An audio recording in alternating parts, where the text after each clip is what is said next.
Burri është shumë I lidhur me familjen e tij dhe kemi shpesh probleme si të veproj. Motër, pse është I lidhur ai me familjen e tij, kjo nuk është problem. E pse kemi ton problem, kjo është problem. Pra, të gjithë jemi neve apo një pjesë e njerëzve të lidhur me familjen. Edhe unë jam I lidhur me familjen, edhe duhet të jetë njeriu I lidhur me familjen e vet.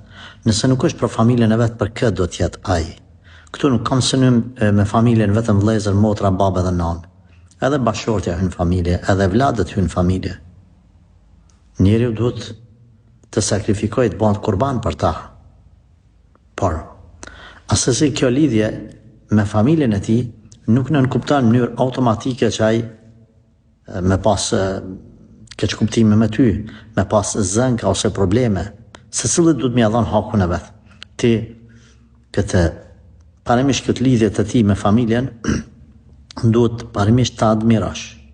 Por, pastaj të ngjajmë problemin pse ai këtë lidhje me familjen pse e shfrytëzon si pikë problematike me ty, domethënë ndoshta kur shkon te ta, ata e emocionojnë, mbushin kundër teje, I flasin fjalë të këqija. Këtu pastaj duhet me fillu me e gjithë problemin. Por parimisht mos e merr si diçka negative pse ai është I lidhur me familje. Secilët në Islam duhet m'ia dhënë hakun e vet. Andaj lypet diku tjetër problemi ose pak më thellë, e jo vetëm për faktin se është I lidhur me familjen e vet.